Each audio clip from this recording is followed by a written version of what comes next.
Today we constructed parallel and perpendicular lines through a point.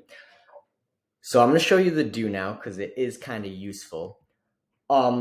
Yesterday we talked about getting a perpendicular line through a point. So if I want to go through A, I just need two endpoints the same distance from A, and then I just make a perpendicular bisector, and I'll make a perpendicular line through A.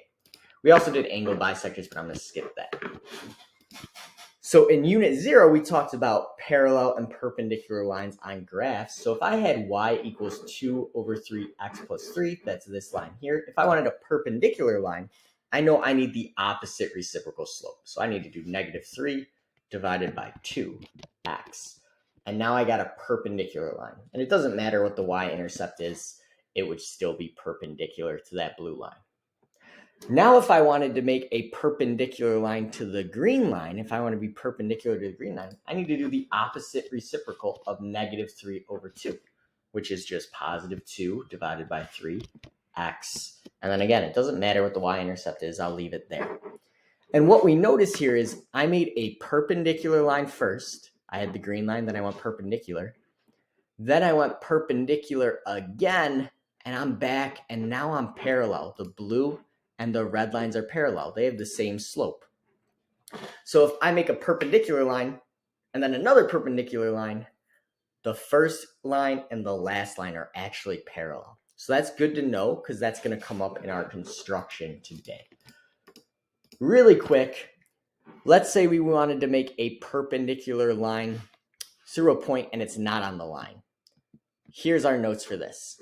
We basically just need two endpoints the same distance from A. So now the point's not on the line, we still need to make a circle, and it's just got to hit the line twice. So that point and that point are the same distance from A. Let's just label them whatever, D and E. So now I just want to make a bisector of DE. So I just need to make two circles that are the same size. So I could go D to E, E to D, boom. And if I connect those intersections, I get a perpendicular line through A.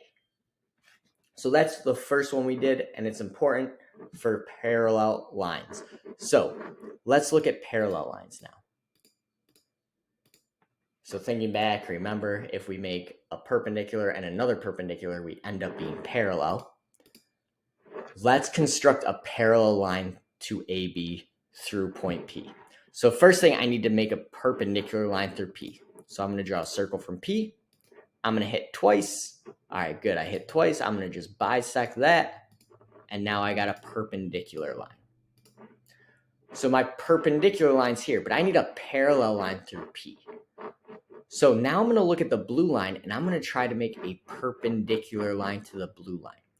So one thing you can do in Desmos that's really helpful is if you click these, you can hide them just because it might get messy with a lot of circles going on. So now I want a perpendicular line through P. So I'm going to make a circle with two endpoints. There's one, there's the other. I'm going to bisect those two endpoints. And now I got a perpendicular through point P. And what do we notice? We had originally that black line. Now I have a parallel line because I made a perpendicular through P. And then I made another perpendicular through P. And it ends up being parallel. So we start with a line, go perpendicular, do another perpendicular, and that ends us with a parallel line. So this is definitely the hardest construction we're going to do this unit. It's got a lot of steps. So I'll just show you one more before you go and try it on your own on that cooldown. So I'm going to do this one really quick. So I need two endpoints the same distance from P. Make a perpendicular line first. All right, there we go. Goes through here. Great. Now I'm going to I want to hit P, but I want it to be perpendicular again. I'm going to make another circle, endpoint, endpoint. Now that's why it gets a little messy. So I'm going to go back and hide those circles just to make it easier. Hide, hide. Now I can do it and it won't get all messy. So I need two endpoints, make a perpendicular through that point P. And now those two lines are parallel.